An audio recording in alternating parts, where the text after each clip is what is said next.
It's our honor that we have amidst us Home Minister Sri Rajnath Singh Ji, Sri M. Venkaiah Naidu Ji, Honorable Minister for Parliamentary Affairs, Urban Development, Housing and Urban Poverty Alleviation, Sri Radha Mohan Singh Ji, Honorable Minister for Agriculture, and also Dr. Siraj Hussain, Secretary, Ministry of Agriculture Department, Agriculture and Cooperation.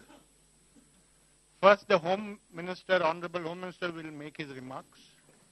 And I urge you to kindly follow points of order. And may I just remind you, friends, it's a cabinet briefing only. Yeah. Okay? ये remarkable बात है.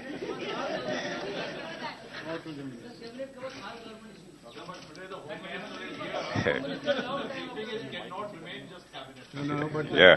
you can have it later in his office. It's a momentous decision which they are going to announce, so please take care. मित्रों, इस press conference में आप सबका स्वागत है और आप सबको मैं लोहड़ी, मकर संक्रांति, बिहू और पोंगल की हार्दिक शुभकामनाएं देता हूं। आज प्रधानमंत्री श्री नरेंद्र मोदी जी की अध्यक्षता में जो कैबिनेट की बैठक हुई है, उसमें एक महत्वपूर्ण फैसला हुआ है और उसे केवल महत्वपूर्ण फैसला ही मैं नहीं कहना चाहता, बल्कि एक ऐतिहासिक फैसला हुआ है। और वह फैसला हुआ है किसानों की फसल बीमा के संबंध में। आज की कैबिनेट ने यह फैसला किया है कि एक नई फसल बीमा योजना लागू की जाएगी, जिसे प्रधानमंत्री फसल बीमा योजना कहा जाएगा।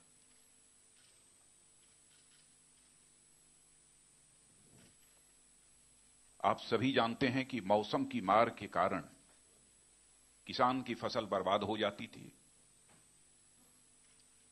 वह आत्महत्या करने के लिए मजबूर होता था।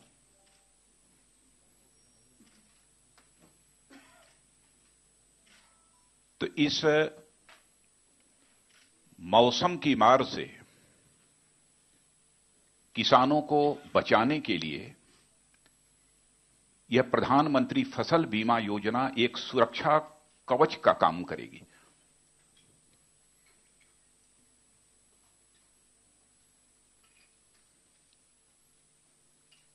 और यह केवल एक सुरक्षा कवच का ही काम नहीं करेगी, बल्कि किसान के परिवार में जो एक आर्थिक अनिश्चितता का माहौल होता है, उस माहौल को भी कम करेगी।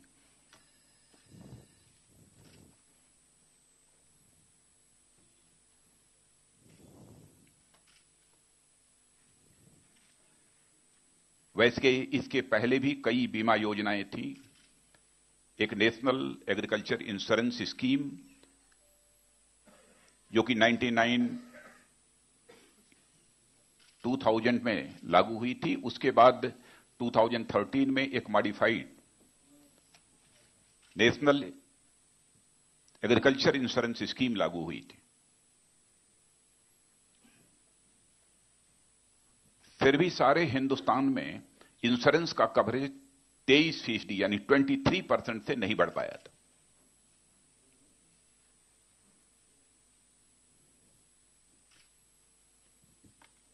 यानी जिस सहज भाव से इस देश के किसानों को इन बीमा योजनाओं को स्वीकार करना चाहिए था, अपनाना चाहिए था, उन्होंने नहीं अपनाया।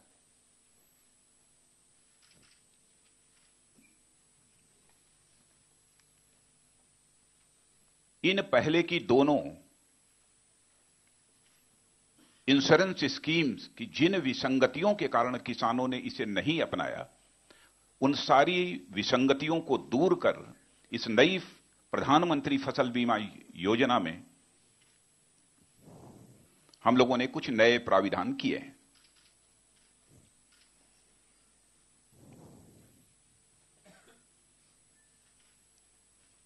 और पूरा विश्वास है कि जल्दी ही इस देश का किसान इस प्रधानमंत्री फसल बीमा योजना को स्वीकार करेगा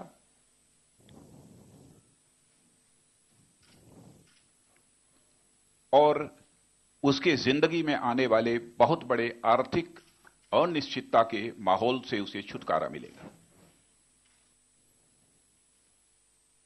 मैं यह भी जानकारी आपको देना चाहता हूं कि स्वतंत्र भारत के इतिहास में सबसे कम प्रीमियम पर यह बीमा सुविधा उपलब्ध कराई जाएगी। कम प्रीमियम और बड़ा बीमा।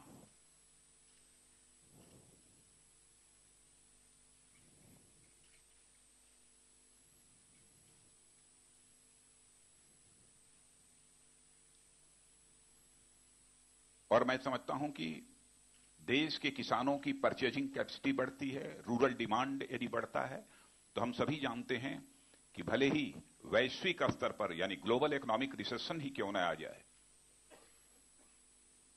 भारत उससे प्रभावित नहीं हो पाएगा।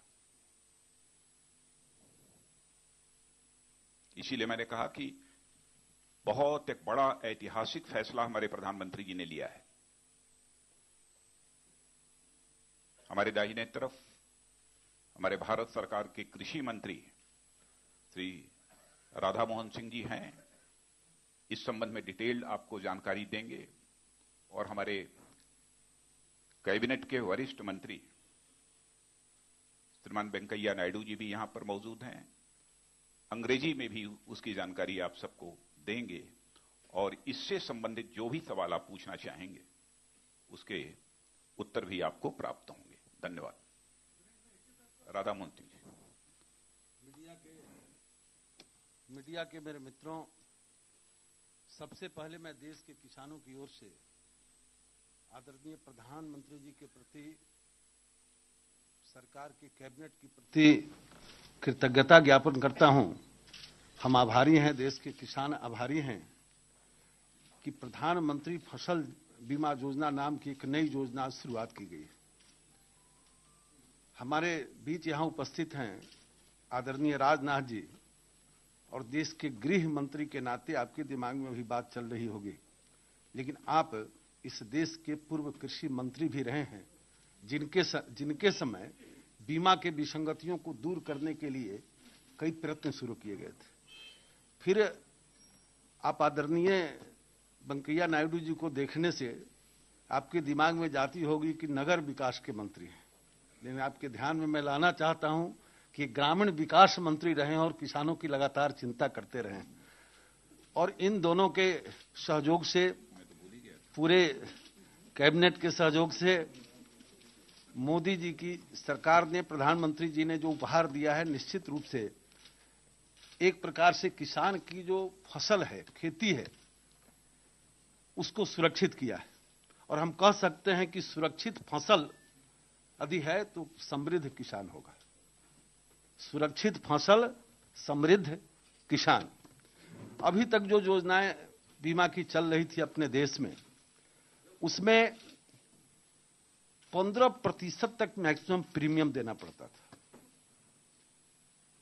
मोदी सरकार ने आज ये तय किया है कि खरीफ में सभी फसलों के लिए मैक्सिमम 2% और रबी में 1.5% प्रीमियम होगा।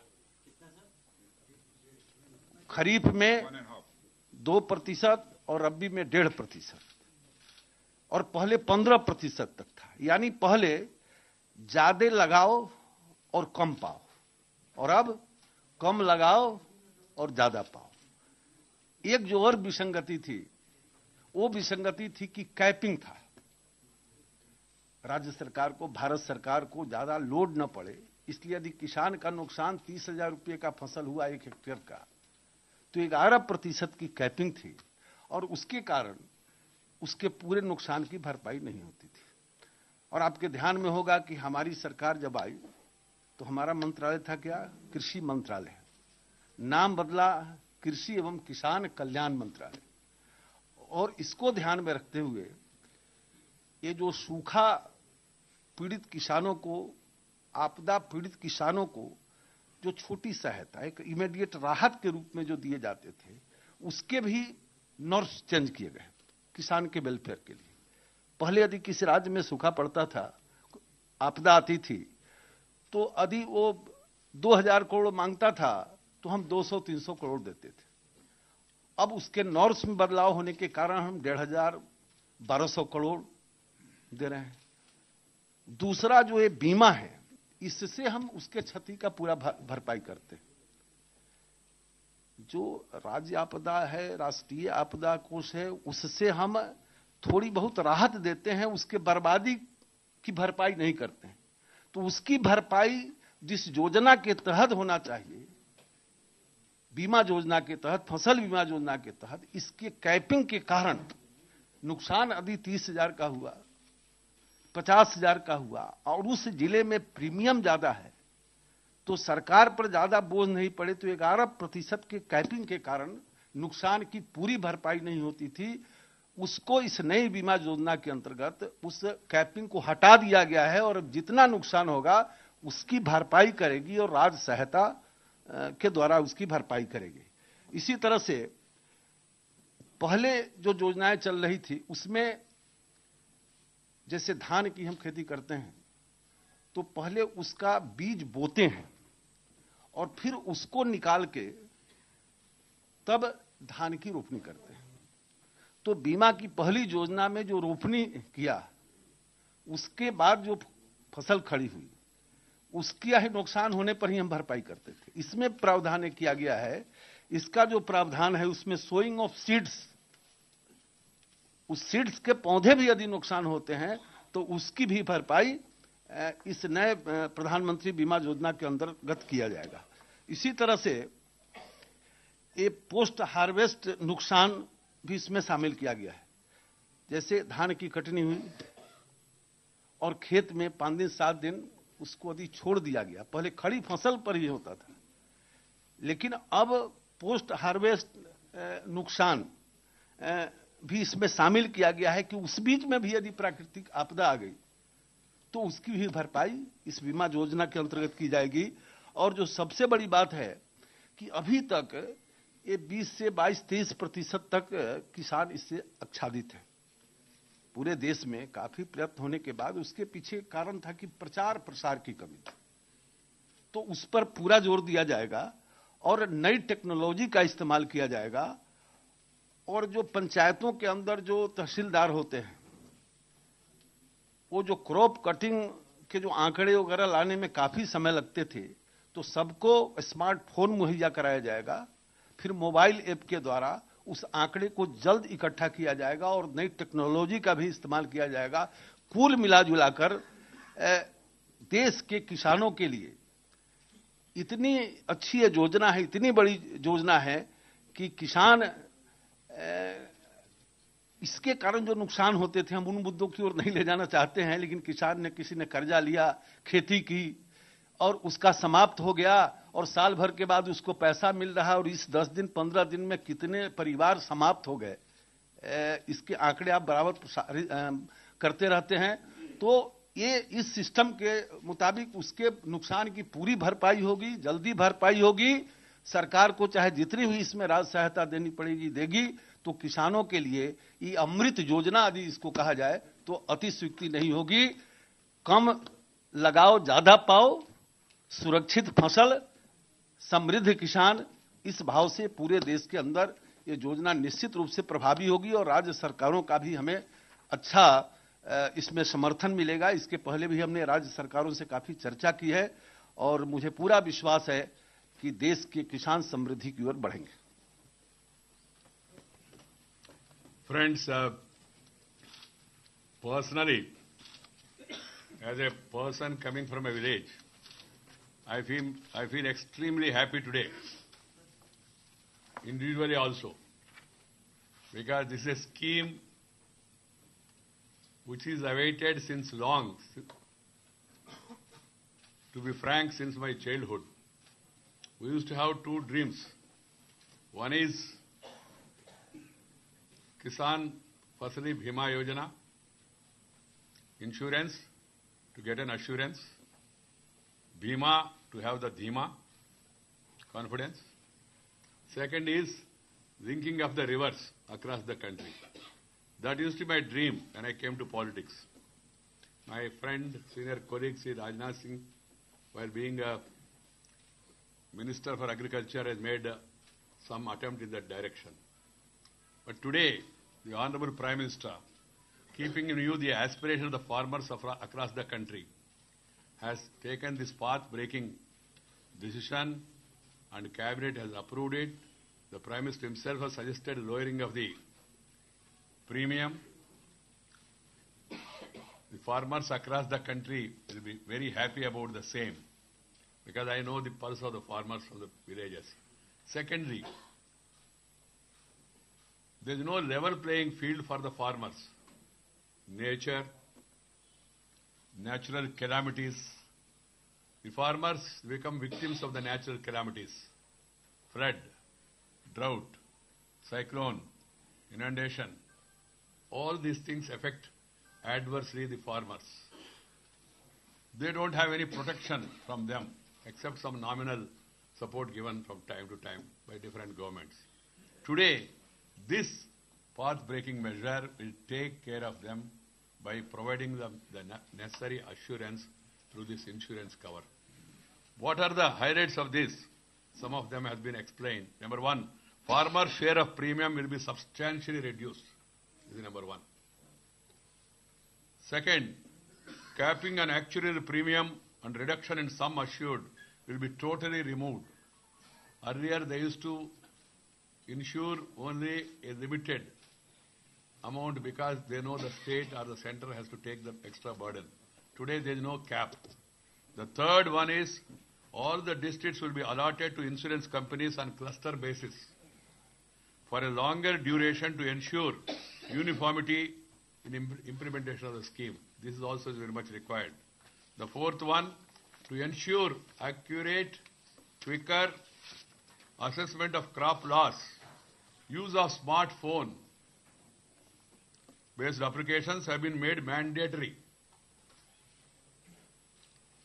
Use of remote sensing technology and drones as an aid in yield assessment will be introduced.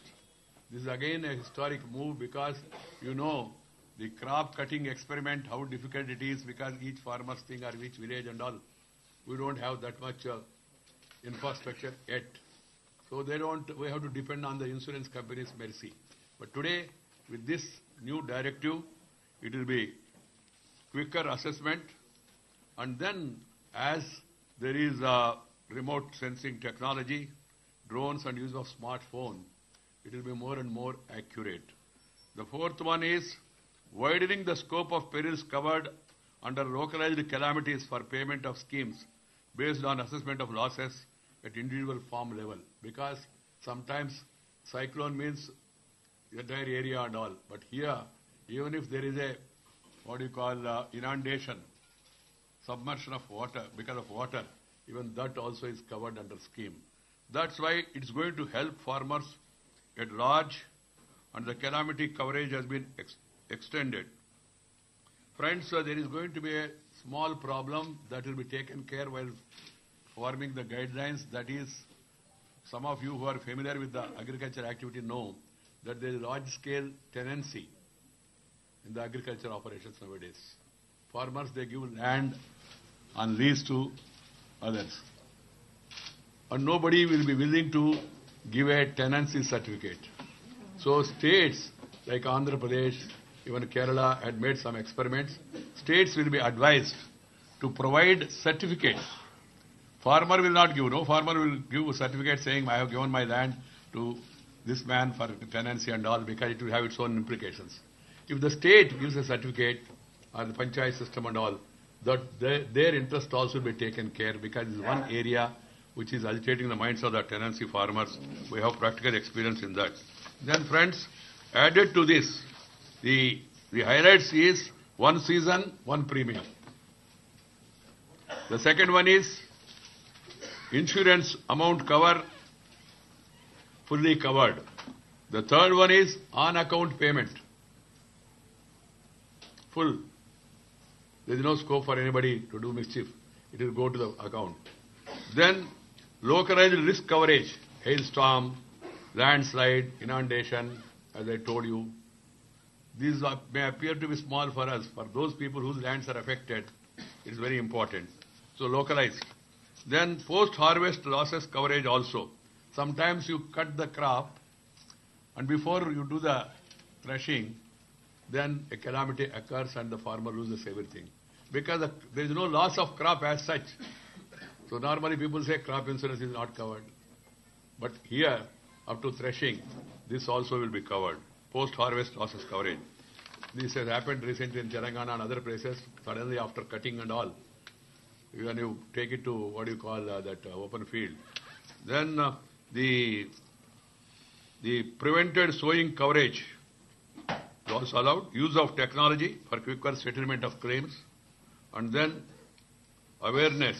We are targeting to cover double the coverage, and at the end we want to have full coverage.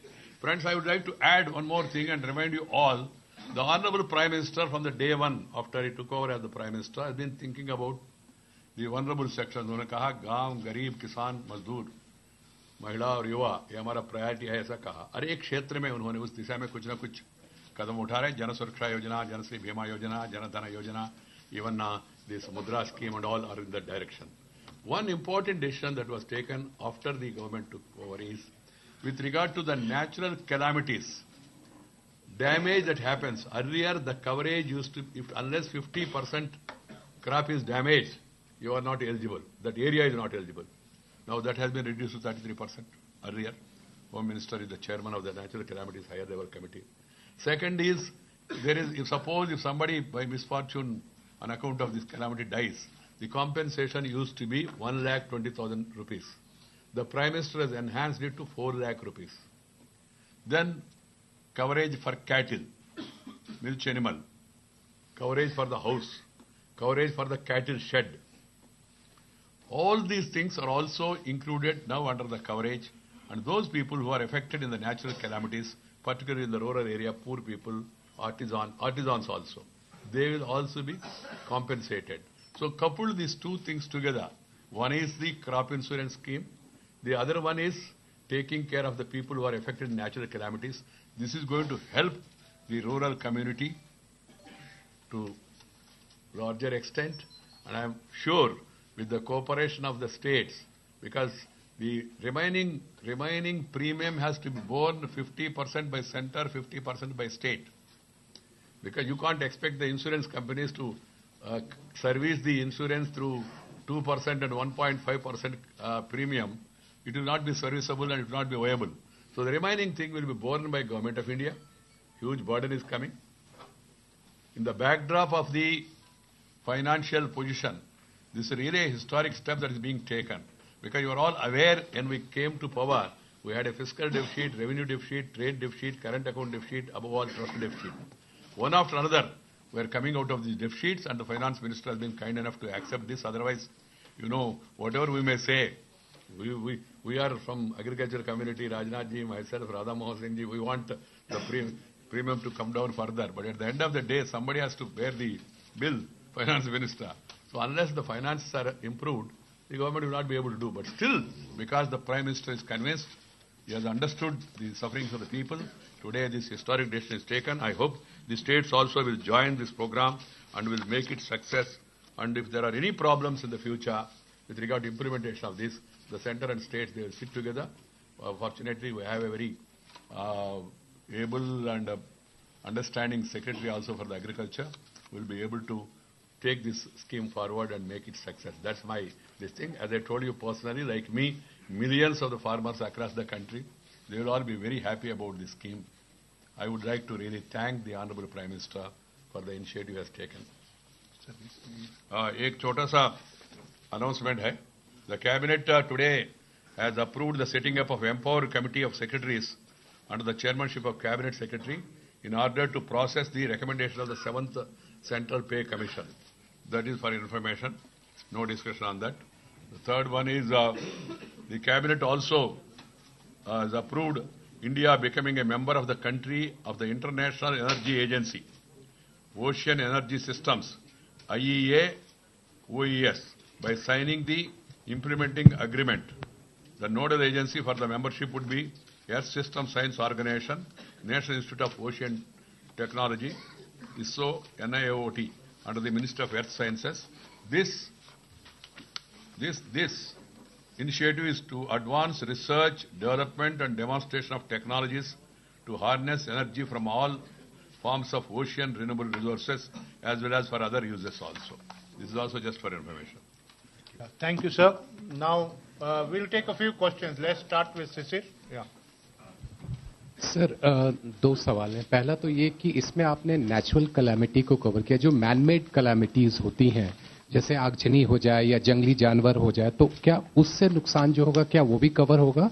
और दूसरा ये कि इसमें जो मुआवजे का भुगतान है उसके लिए कोई समय सीमा तय की गई कि कितने दिनों में मुआवजा दे दिया जाएगा?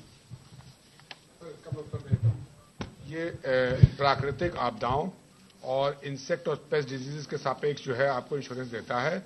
जानवरों की वजह से या मैन मेड फायर वगैरह की उससे जो है इसमें नहीं है। Yes, Raghav, 1 minute. We'll come one by one, please. Raghav, you want?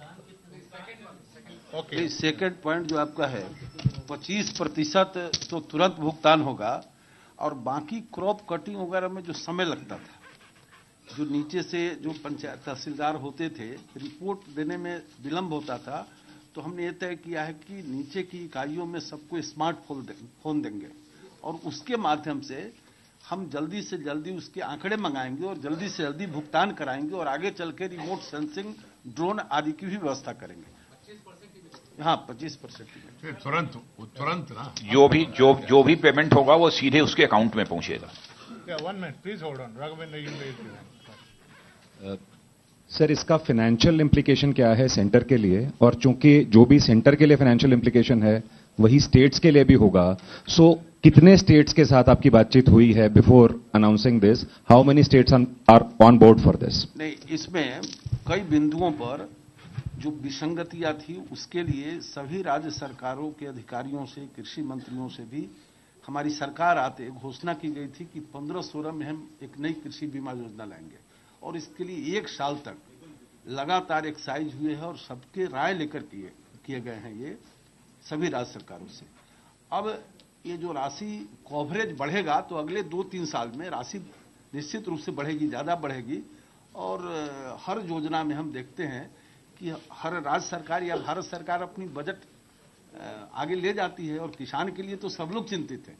राज्य सरकार, भारत सरकार और सब लोग नारे जो हम लगाते हैं तो निष्ठा से काम करने की कसौटी है, और मुझको विश्वास है कि भारत सरकार, राज्य सरकार दोनों निष्ठा के साथ आर्थिक रिलीफ देने के लिए तो ये योजना बनाए हैं हम। 1 minute, Nikunj, 1 minute. Gargi per side. Financial implication आंकड़े वो बताएंगे। मैं आपको बताता हूँ। Please hold on. We'll आज get की to तारीख your में सकल बोया हुआ क्षेत्रफल का 23% जो है वो क्रॉप इंश्योरेंस में कवर्ड है। Total gross crop area 23% area is insured. Now our target is to raise it to 50% over the next 3 years. So we have done it in a phased manner, and today the budget is 3,100 crores of Government of India, with an equal liability of state government. So our now target is that next year we go to 30% coverage. अगले साल हम 30% आच्छादन तक जाएंगे, और भारत सरकार का जो देय प्रीमियम धनराशि होगी 5,700 करोड़ होगी। फिर उसके अगले साल हम 40% क्षेत्रफल तक जाएंगे, 40% coverage, and then the amount will be, Government of India shall be 7,400 crores. And in the third year, our coverage would be, our targeted coverage is 50%, 50% आच्छादन हम करेंगे सकल बोया क्षेत्रफल का, and Government of India's share of premium would be 8,800 crores. So yeah, today it is 3,100. 3 years down the line it will be approximately three times. But we hope there will be reductions because of larger area, so the premium rates will fall down. So from 3,000 crores, 1 minute. 1 minute, please imbibe this point. Why are you in a hurry? This insurance is for all the We'll come to you. 1 minute. The Government of India's share in premium is likely to rise from about 3,000 crores to 8,000 crores when we cover approximately 50% of area. We hope that in 3 years' time we will be able to cover this area, and today the low premiums which have been announced by the government, we are quite hopeful that we will be able to cover 50% in 3 years. Yeah, my question is that you have to wait, please. From what we could make out के village level आप as a unit ले रहे हैं, और इसको हाँ या ना बताइए। और दूसरा ये कि लोनी फार्मर्स को कवर कर रहे हैं, what about the non loanee farmers who are taking money from? दोनों के लिए, और बल्कि हम और प्रचार तंत्र को तेज कर रहे हैं कि गैर लोनी जो है उनकी भी संख्या बढ़े। और आपके ध्यान में लाएं कि 3 राज्यों में बड़ी संख्या में गैर लोनी भी है, उसमें बिहार है, राजस्थान जो है। विलेज मनी लेंडर से पैसा लेता है किसान, वो विषय उसकी मैं बता रहा कवरेज हूं, गैर लोनी के बीच भी इस योजना को तेजी से ले जाएंगे, Understand it प्रचार better. करेंगे, उनमें Pasi. जागरूकता लाएंगे और उनको इससे जोड़ेंगे। Whether you take a loan from bank or not, earlier taking a loan means insurance was mandatory. Today, whether you take a loan or not, this is available to you. It is left to the kisan. If you want to have insurance, without taking a loan also, you can have insurance cover that is provided in this. Hold on. पहले खाना खा के बाद में मछली खाएंगे. गृह मंत्री जी, If it is on cabinet, yes. गृह मंत्री जी, आपके विभाग से संबंधित सुहारा प्रश्न के है। लिए अलग से बीमा योजना है। गृह मंत्री जी इधर आपके दाएं तरफ, उस तरफ। सर दाएं तरफ। नहीं, हमारे विभाग के प्रश्न मत पूछिए, आज केवल कृषि विभाग। क्या पठानकोट हमले को लेकर जिस तरह से पाकिस्तान की जो कार्रवाई है, क्या आप उसे संतुष्ट हैं और क्या विदेश सचिव वार्ता होगी? पहले कृषि का तो कर दो भाई। Please hold on. नहीं भैया, it has been decided nothing else except agriculture insurance. That's all. Please hold on. Sanjeev, yeah. एक मिनट, पहले कैबिनेट तो होने दीजिए, प्लीज। नहीं, यहाँ पर मैं फार्मर एग्रीकल्चर मिनिस्टर हूँ। सर, जो लीज्ड लैंड है उसके बारे में क्या, जो फार्मर लीज में दे चुका है जमीन, वो कैसे कंपेंसेशन मिलेगा उसको? ऐसा है कि कई स्टेट्स ने जो लेसी फार्मर्स हैं उनको राइट्स, लीगल राइट्स देने के लिए कोशिश की है। Andhra Pradesh is one of them. तो हमारी एक कोशिश होगी कि हम सभी स्टेट गवर्नमेंट से कहें कि वो जो लेसी फार्मर्स हैं उनको भी एग्रीकल्चर के फॉर्मल क्रेडिट के दायरे में लाएं, not only insurance but credit system में लाएं। इसके लिए प्रोफेसर हक, जो पहले CACP के चेयरमैन थे, उनकी सदारत में एक कमेटी बनाई गई है।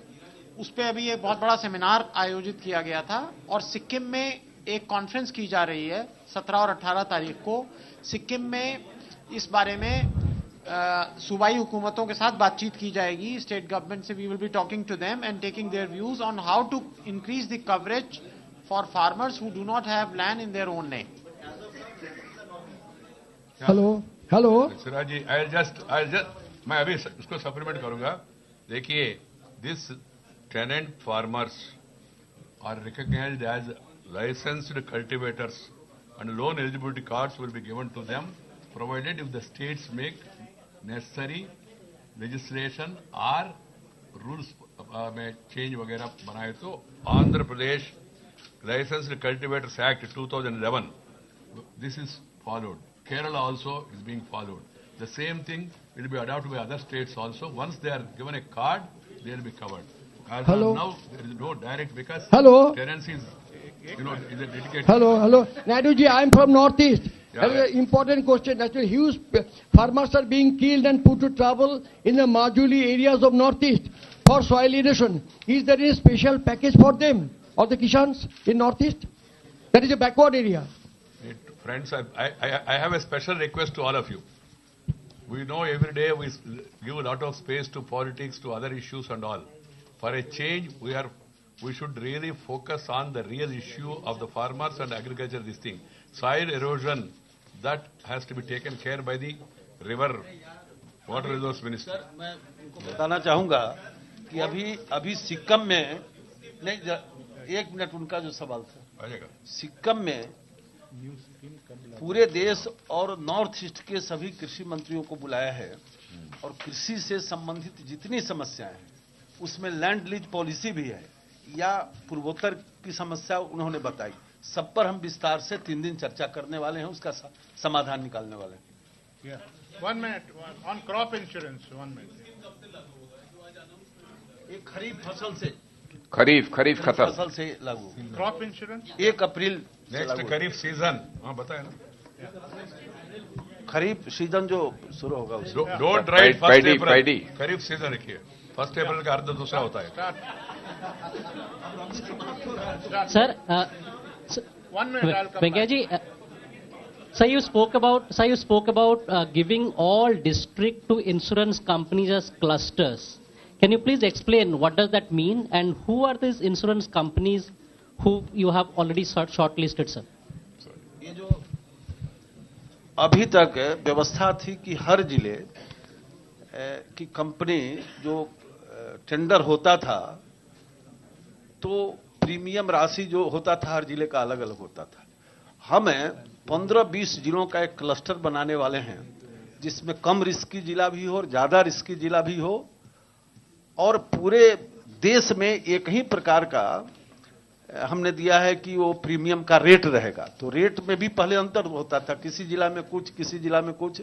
अब हर जिला में एक प्रकार का रेट होगा और क्लस्टर होगा जिलों का, और तब टेंडर होगा और जो होगी उसको काम दिया जाएगा। और कोशिश ये होगी कि राज्य के अंदर कोई एक कंपनी हो, बड़ा राज्य है तो 2 कंपनी हो, लेकिन हर जिला का अलग अलग टेंडर, विसंगतियां थी और एक जिला में कुछ प्रीमियम है, दूसरे में कुछ है, तो क्लस्टर बनाकर इसमें एकरूपता लाई जाएगी और कंपनी 1 या 2 राज्य के अंदर काम करेगी। Thank you for your cooperation, friends. Thank you very much. Thank you.